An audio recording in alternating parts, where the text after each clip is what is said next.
উত্তর এবং দক্ষিণের আজকের সম্মেলনের মায়ানগরের যিনি সভাপতি হিসেবে আছেন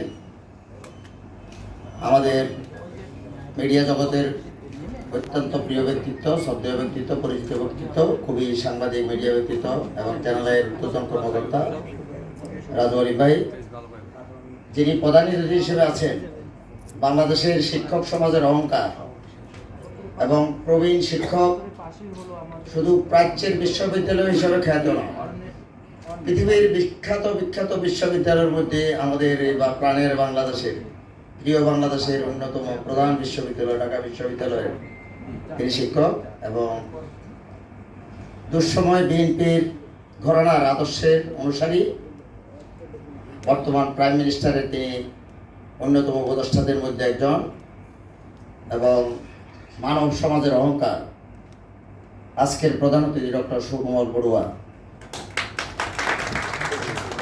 যিনি প্রধান আলোচক হিসেবে আছেন।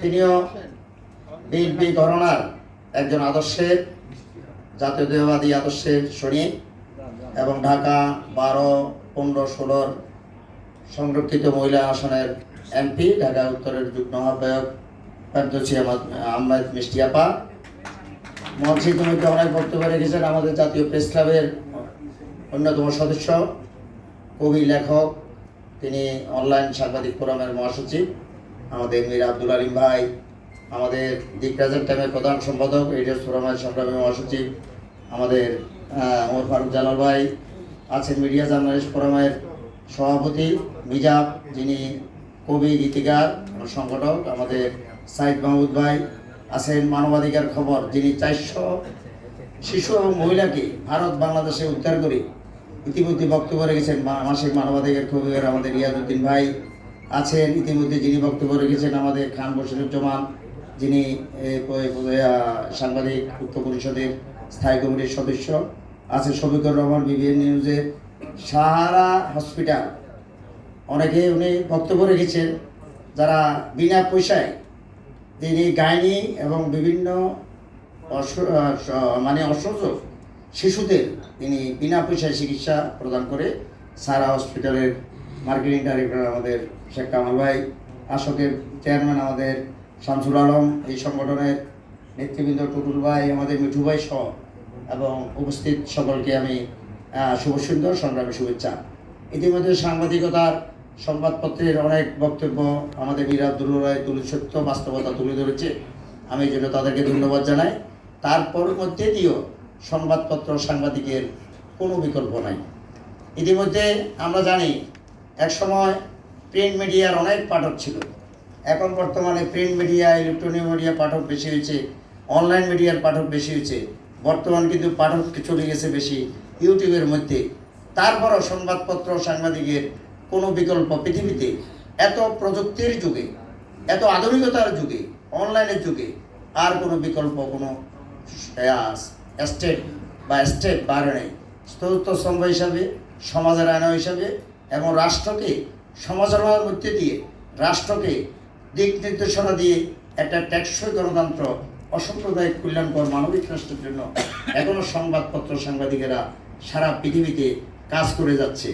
আরেকটা বিষয় আমরা জানি, অনেক বিষয় ইউরো জার্নালিজম, আমেরিকার মতো দেশে যদি ইউরো জার্নালিজম থাকে, ইউরোপ কান্ট্রির মতো দেশে যদি ইউরো জার্নালিজম থাকে, আমাদের মতো এই অনুন্নয়ন দেশ, উন্নতশীল কান্ট্রি, দরিদ্রশীল কান্ট্রি এবং আমাদের যে দুর্নীতি, যেখানে অবাধ বিচরণ করে, যেখানে দুর্নীতি করে যারা আস্ফালন করে বেড়ায়, যেখানে সন্ত্রাস, যেখানে ভূমিদস্যু, যে মাদক কারবারি, এর মধ্যে দিয়ে সংবাদপত্র যে মানুষের পক্ষ হয়ে কাজ করতেছে, এটাতে কোনো সন্দেহ করার কোনো কারণ নাই।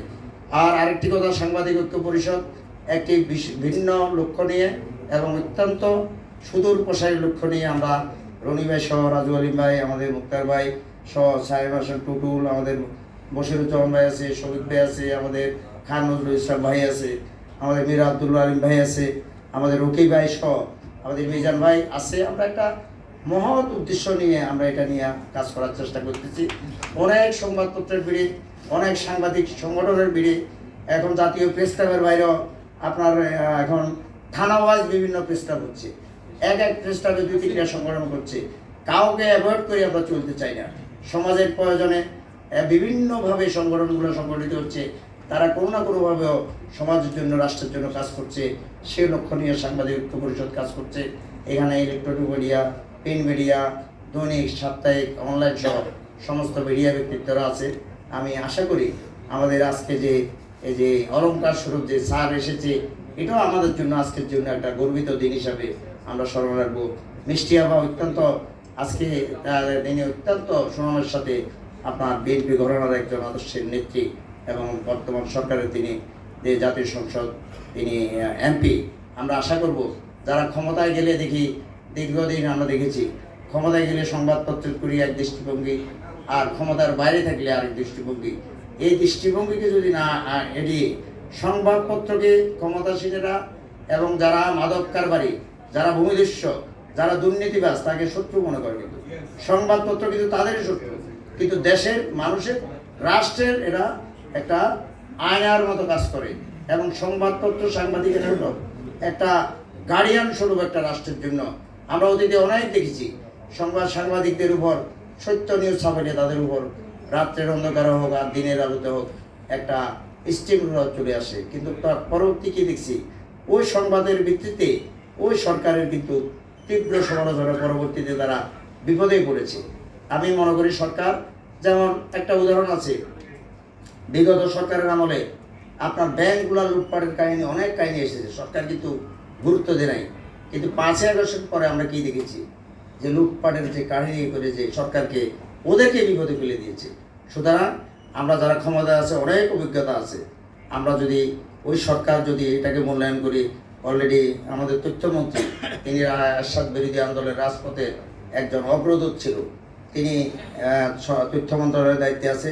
তিনি সংবাদপত্রের অবাধ স্বাধীনতা এবং সাংবাদিকেরা যাতে নির্যাতনের শিকার না হয়। গতকালকেও আপনার খুলনাতে সাংবাদিক নির্যাতন করেছে, তিনি সংবাদপত্র সাংবাদিকতাকে সুরক্ষার জন্য চেষ্টা করে যাচ্ছে। এবং বর্তমান সরকারের যে প্রধানমন্ত্রী তিনি বারবার ঘোষণা দিয়েছেন সংবাদপত্র সাংবাদিকের উপর তিনি ইতিমধ্যে অনেকবার বৈঠক করেছেন।